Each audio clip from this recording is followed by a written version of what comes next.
We started this journey in 2019, and with Wrath of the Lich King Classic confirmed for 2022, it is time for another class retrospective series. During Vanilla we asked, was it any good though? In TBC we moved on to ask, is it any better now? And for Wrath, well, it's no longer a question of asking if your class is good or not, because every spec in the game is great at something. So we're going to be looking at what is new to your class baseline, the PvE talent changes as well as raiding, how well your class is expected to perform in raiding throughout the expansion, PvP performance in the arena, as well as taking a look at your tier sets. And then through this, hopefully we can give a proper answer to your class in Wrath of the Lich King Classic. Just how broken is it now?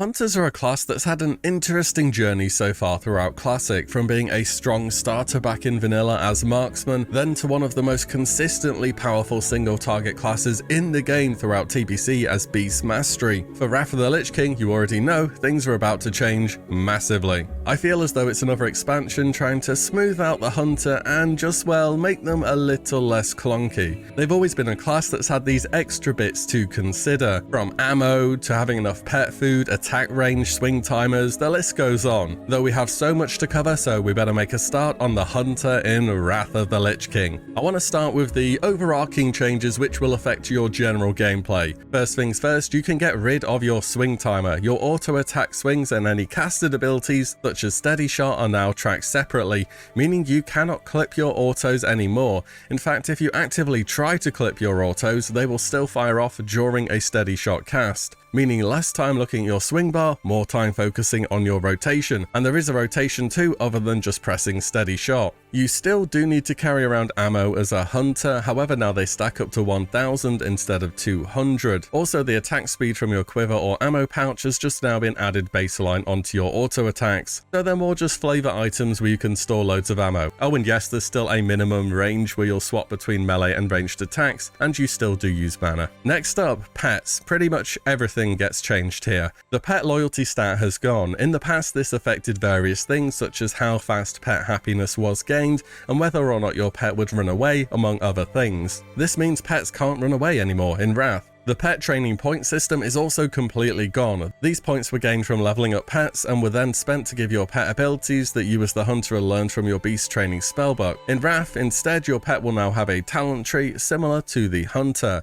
Pets now have 3 families. These are, broadly speaking, Ferocity, these are the DPS pets for PvE, Tenacity, these are tanky pets mainly for leveling, and Cunning, which are utility pets mainly for PvP. These pet families can't be re-rolled, so make sure you're picking the right one for the content that you're doing. And as your pets level up, they gain talent points just like the Hunter does, and then you can spend them on their respective trees. Here's an example of how the new pet talent trees look for Tenacity, because I couldn't really figure out where else to fit it in the video. Talents include a charge effect that has a short route, the previously Gorilla exclusive Thunderstomp for some AoE threat, Last Stand, which, well, you probably know what that does, a bunch more health, a powerful new cooldown in Roar of Sacrifice making you immune to crits, and Intervene, which works the same way as the warrior one. Other talents here either basically do more damage or take less damage in one way or another. The nasty pets include gorillas, turtles, crocodiles, crabs, and so on. Each different type of pet will also have a signature ability, so they aren't just the same apart from their visuals. Examples of this are wolves having a powerful attack power buff in Furious Howl, and crabs having Pin, which is a physical type root, which is really good in PvP. On top of this, pets will level considerably faster in general, be able to hold threat a lot better than previously, and if you mine a glyph bend pet, you don't even need to carry food for them anymore. There's also some pet talents that do this as well though. Overall, vast quality of life changes, more depth to pets through the new talent trees, it makes more sense the way they're trained,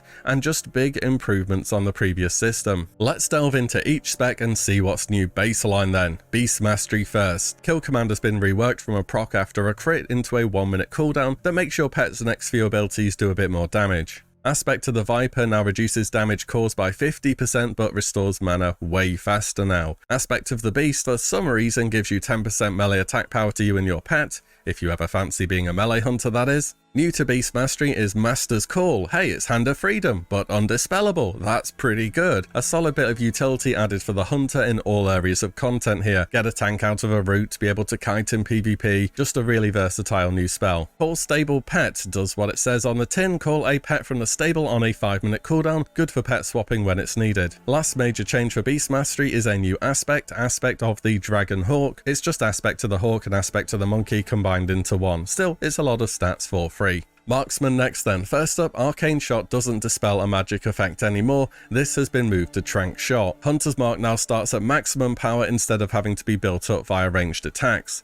Viper Sting now does a percentage mana drain instead of a flat amount, and it's more or less just been nerfed, and this is an across-the-board change for mana drain effects. Volley's undergone huge changes, it scales better, it crits, and it's had its cooldown removed. It's genuinely really worth having on your bars now for AoE situations, so you don't just press multi-shot and then be sad as a hunter. New to the marksmanship tree is an Execute, the creatively named Kill Shot. Usable when targets are 20% health or lower, fire an instant powerful attack that deals a large amount of damage. Something new to press when targets are low health and gives the hunter an extra level of threat in PvP. The survival tree though is the one which I would say has the most changes. Deterrence has been totally reworked, from being a talent in TBC to now being baseline and way stronger. It gives 100% parry chance, 100% chance for ranged attacks to miss, and all spells will be deflected. It can be played around by smart opponents. A rogue for example can shadow step and they'll always be behind you and then land a kidney shot, and it won't remove any existing damage over time effects. Nevertheless, it is a vital personal cooldown for the hunter. Traps no longer share a global cooldown between all types of them. Instead, they're in 3 categories: nature, which is just snake trap; fire, which is immolation, explosion, and also black arrow, which we'll look at later in the survival tree; and frost, which is frost trap, surprisingly, freezing trap, and freezing arrow. Hey, that's another new spell, freezing arrow. It's freezing trap but ranged, so no need to run into melee after scattering in PvP,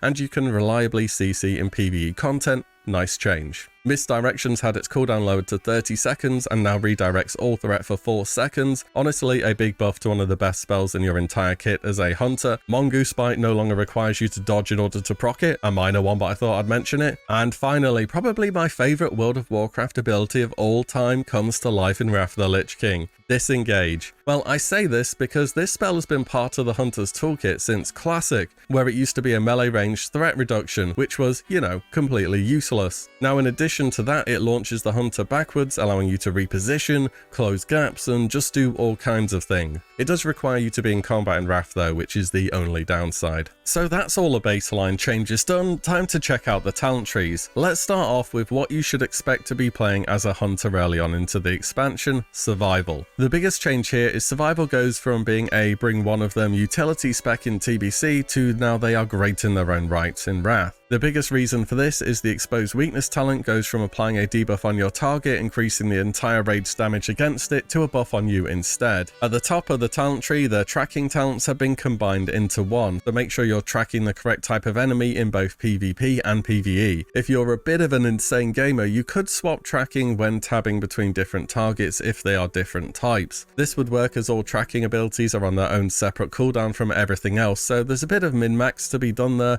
I don't know how much content that's really relevant to, but I thought I'd mention it. Trap Mastery has received some updates to make it even better and now also affects Black Arrow's duration as well. Survival Instincts, no, not the Druid one, is also a new talent and makes you just take a bit less damage and do some more damage. TNT is pretty similar, just adds damage to your rotation. Lock and Load is brand new and is a powerful proc from Traps or Black Arrow, removing the cooldown on your next 2 explosive shots. You want to try and force proc this off of cooldown through traps where possible. Hunter vs Wild, apart from sounding like some kind of reality TV show, gives you and your pet some scaling off stamina, and Resourcefulness now reduces the cooldown on Black Arrow in addition to the previous effects. I've taken 1 point in Exposed Weakness here, perhaps you do want 2 earlier on into the expansion, but survival hunters do crit a lot. Noxious Stings is new. For PvE, just think of it as do 3% more damage against a target who has Serpent Sting on them. Master Tactician now puts even more crit in your rotation, simple enough. Sniper Training is a huge boost to a bunch of your abilities after having stood still for 6 seconds. It's pretty easy to keep up on most encounters though, as it's got a 15-second duration, but you do want to make sure that you're keeping this buff active. Black Arrow, something I've already talked about a lot, is a brand new ability, applies a damage over time effect and a damage taken debuff on your target for just you. It says shares a cooldown with traps, but it only really shares a cooldown with fire traps, keep that in mind. Hunting Party gives 3% agility and is one of many classes that can apply the replenishment effect, which is just a mana restore for up to 10 players in your raid. Finally, your End of Tree talent is an ability that's defined the survival hunter for many years. The spell that puts the boom in your rotation, Explosive Shot. It's a short cooldown ability, hits multiple times, can crit and does fire damage, and it's just really satisfying to fire off. Survival hunters might consider glyphs such as Kill Shot, Explosive Shot and Serpent Sting. However, hunters have a second PvE spec that you will see people playing. The biggest difference is that Marksman is expected to need a good chunk of armor penetration before it really starts taking over, but let's have a look at this tree now. Focus Aim gives some crit and prevents knockback on steady shot casts. Careful Aim has been moved way up the tree and now converts 100% of intellect into ranged attack power. And now a huge change to Hunter affecting both PvE and especially PvP here is that Aim Shot has had its cast time completely removed and still applies a Mortal Strike type effect. Of course it does less damage, but it's well worth the trade-off. Readiness has also been moved over from the survival tree to Marksman and still has the same effect, resetting all your cooldowns apart from Bestial Wrath. Improved Barrage has changed a little bit, now stopping spell knockback on volley casts. Piercing Shots is new, making crits from Aim Shot, Steady Shot and Chimera Shot apply a bleed for 30% of the damage done. True Shot Aura has also changed and is now just 10% attack power for your raid, and it won't stack with similar effects such as the one from say a Blood Death Knight or an Enhancement Shaman. Master Marksman is a load more mana efficiency on some spells and a bunch more crit. Rapid Recuperation gives you some more mana efficiency overall, not really needed in raids, probably a decent talent for when you're leveling though. Wild Quiver is now giving you a chance to fire an extra shot for bonus damage. Mark for Death gives loads of stats, 5% more damage from shots and pet abilities against a marked target, and more crit bonus. Finally, your last talent for marksmanship is Chimera Shot, which in Wrath has a bunch of different effects depending on what your active sting is. If you have Serpent Sting up, it deals a bunch of extra damage. Viper Sting, it will restore mana to you, and Scorpid Sting will disarm the target. The vast majority of the time, it's Serpent Sting that's being used here, but a disarm can have niche uses in PvE and is certainly very useful in PvP, being only on a 1-minute cooldown. Marksman hunters consider glyphs such as Serpent Sting, the duration scales with Chimera Shot, Steady Shot to increase its damage a little bit, and Hawk for some additional gains. I'll also give a mention to the pet here. So in PvE content, more or less the go-to is the wolf. The Ferocity, which is the pet family we want, and its unique ability is Furious Howl, which provides a large amount of attack power with a pretty good uptime. Talent-wise, the ones that stand out are Culling the Herd, which is essentially just a flat 3% damage increase for you and your pet. Rabid has a DPS cooldown, which is only for your pet and gives them a stacking buff. It's pretty minor, but you may as well macro it into something. And finally, Call of the Wild, a 5-minute cooldown, which should definitely be macroed into your big cooldown rotation, which is 10% attack power for 20 seconds. Pretty substantial. This is one of the large reasons why you do want a Ferocity pet. So how do we think hunters are going to perform throughout the duration of the expansion in PvE content then? Well, if you'd noticed for the PvE part of the video, I didn't even cover Beast Mastery as a talent tree, as it has one of the most dramatic fall from graces, from being considered a top tier single target spec in TBC to quite literally unviable in Wrath. I was going to say if fights are incredibly short in Naxxramas it might have seen some play, but as of this video, Blizzard have actually confirmed they plan to buff Naxx content, so that's not happening. I'll still talk about it in PvP. It's great for leveling as it's always been, but in raiding it gets easily outperformed by either survival or marksman. Early on into Wrath the Lich King, you should expect hunters to be playing survival as a strong single target specialization, putting out competitive damage without tons of gear. Once we start hitting later raids, Trial of the Crusader and onwards, and armor penetration starts to become much more plentiful, expect hunters to make a shift over to playing marksmanship. There isn't really a super big selling point to playing one spec or the other beyond preference and which one is putting out bigger numbers at any given time. Playstyle wise, we've already talked about how clipping autos is gone. Both specs are now more more of a cooldown based priority system. Marksman is more similar to how Beast Mastery is at the moment, having a lot more filler steady shot time. For survival, there's a very good argument to playing super close range and trap and melee weaving to either increase damage or just get your traps on cooldown, as they have procs tied to them and they don't all share a global cooldown themselves anymore. DPS wise, hunters are typically middle of the pack from beginning to end of the expansion. Certainly not last, but you're going to struggle to stay really high up in DPS in equally geared and skilled environments. If you picked a hunter because you like being at the top of the DPS for TBC and that's all you care about, it may not be the class for you anymore. Overall though, it's a more in-depth playstyle, there's that responsibility of misdirection, and on top of that you get a class that's also very much evolved in PvP. So let's talk about that next. There is legitimately an argument for playing any of the 3 hunter specializations in Arena, and not many of the pure DPS classes can do that. We're going to start with Beast Mastery and the changes it's had because we haven't really looked at it yet at all. Really early Wrath the Lich King PvP is probably the place we are most likely to encounter Beast Mastery hunters. When resilience is low enough, their burst damage can be seriously scary, most often alongside enhancement shamans and holy paladins as part of the notorious Beast Cleave comp. Talent wise for Beast Mastery, Aspect Mastery is new, which just amps up the power of all your aspects by a moderate amount. Moving down the tree, Ferocious Inspiration now increases the damage of all your raid members by 3%, as well as a few of your spells by a little bit. Bestial Wrath has had its duration lowered to 10 seconds, but this is offset by some later talents and can also be glyphed to reduce its cooldown even more. Cat-like Reflexes, despite not being taken here, also reduces the cooldown on kill command by half when taken. Cobra Strikes is a new talent, gives some synergy between you and your pet when you crit. Longevity is also new, lowering the cooldown of all your big abilities such as Bestial Wrath and Intimidation. Kindred Spirits gives you a massive 20% damage buff to your pet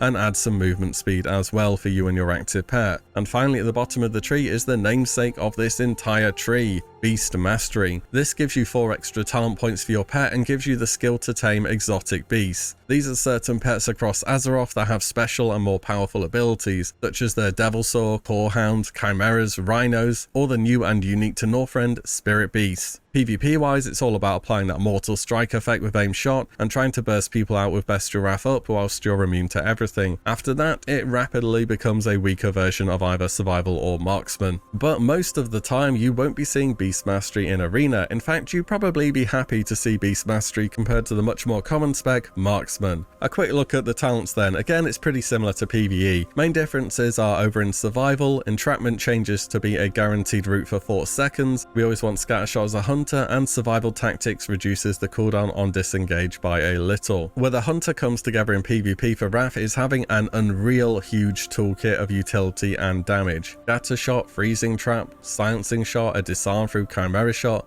Mortal Strike on aim shot, Master's Call for a freedom effect, and Readiness to reset the cooldown on literally all of those. Pet wise, there is a few choices actually, which is up to you. However, you always want a pet with Roar of Sacrifice, meaning essentially it has to be Cunning or Tenacity. This ability is a 1-minute cooldown that protects a friendly target, making them immune to crits. However, 20% of all damage taken is also applied to your pet. But being immune to crits is massive. Imagine that versus an Elemental Shaman or a Frost Mage. It's a big deal. Roar of Recovery is another Cunning pet talent that restores 30% of your mana over 9 seconds. The most common PvP pets are either a crab, which are Tenacity, that can root a target for 4 seconds, a spider, which can also root for 4 seconds from range, but it's magic dispellable, or a Ravager that does a 2-second knockdown.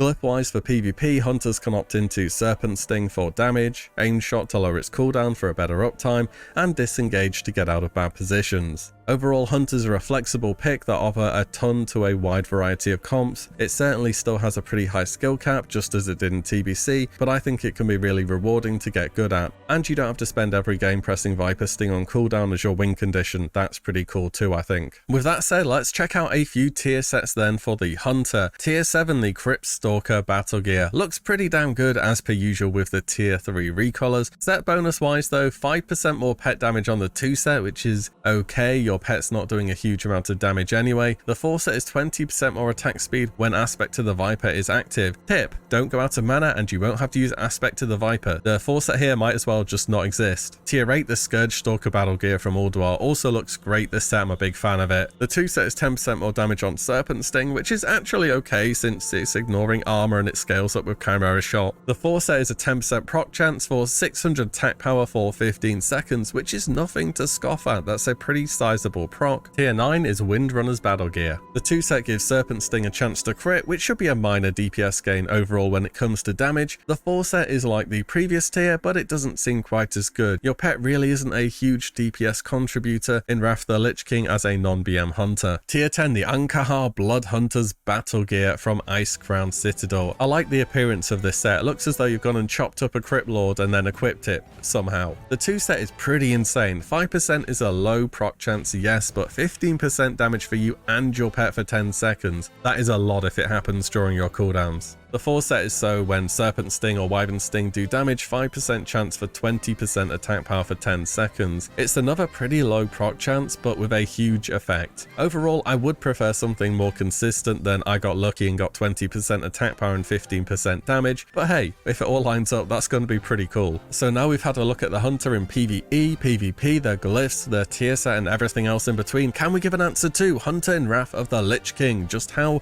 broken is it now? Honestly, I think they've had enormous improvements from TBC. The one caveat is they are not going to be as consistently high on DPS as they have currently been, but you get a variety of specializations that are viable in PvP and PvE, loads of new utility. In PvP, I think they're just straight up buff now with way more CC and a reliable mortal strike effect. They've got interesting PvE rotations, and somebody who is good at misdirecting is legit just a reason by itself to bring along a hunter. I rate it that much, and you get disengage. How can you not like disengage?